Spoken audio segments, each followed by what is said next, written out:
Alors, nous enregistrons un peu à l'arrache, de manière à vous présenter rapidement un nouveau jeu qui a été mis à disposition librement du public par la maison Helvétique. Ce jeu, basé sur Bandido, un jeu connu et vraiment fort sympathique d'Helvétique, est une nouvelle version adaptée à la situation actuelle et l'objectif est de jouer la même partie que Bandido, mais au lieu de devoir combattre et bloquer un bandit, eh bien là, il s'agit de combattre et de bloquer un virus. Le jeu est disponible sur Internet, il est téléchargeable, et à partir du moment où vous l'avez téléchargé, eh bien, je vous montrerai ensuite comment vous pouvez l'utiliser et quelques petites astuces en fin de cette vidéo. Vous trouvez dans le jeu un mode d'emploi complet. Le jeu démarre comme Bandido avec une case prison dans laquelle est pris un virus qui tente de s'échapper. Dans ce cas-là, bien sûr, on peut dire d'envahir la population. Il s'agira, dans le but du jeu, de bloquer toutes les sorties de la prison. Là, donc il y aura différentes possibilités que nous connaissons bien. Le but du jeu est aussi pédagogique, de manière à apprendre à appeler la distanciation ou d'autres aspects qui permettent de freiner le virus. Donc le jeu a deux objets. Un, bien sûr, le côté ludique, et puis deux, un peu de parler ou d'échanger autour des différentes règles qui permettent de l'arrêter. Vous avez la possibilité de le télécharger. Ensuite, il s'agit de sortir les ciseaux et la colle pour coller les pièces ensemble. Nous avons mis le lien à votre disposition qui vous permet d'accéder à cette offre spéciale d'Helvétique.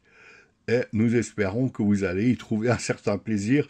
Pour les personnes qui connaissent déjà le jeu, ce sera un complément, un supplément au jeu de base. Puis pour les personnes qui ne connaissent pas Bandido, ce sera l'occasion de découvrir un jeu collaboratif où tout autour de la table, les gens s'unissent pour jouer. Je vous mets le lien ci-dessus vers la vidéo qui présente le jeu Bandido, dans lequel, au fond, vous allez pouvoir comprendre de quelle manière fonctionne ce jeu. Et autrement, eh bien, pourquoi pas, au fond, utiliser le jeu en le mêlant avec la version de Bandido. Si vous l'avez déjà, c'est un peu l'astuce que nous aimerions vous donner à la fin de cette vidéo. Pourquoi pas utiliser les deux jeux? Une autre astuce serait d'imprimer au fond deux fois le document de manière à avoir le double de cartes, ce qui permettrait de monter jusqu'à 70 cartes, ce qui rend le jeu un peu plus facile, parce qu'autrement, avec 35 cartes et les quelques blocages qui sont proposés, le jeu est un petit peu difficile à manipuler. La mécanique du jeu bloque un peu. Donc là, je peux vraiment vous inviter à utiliser le jeu à partir de deux versions imprimées.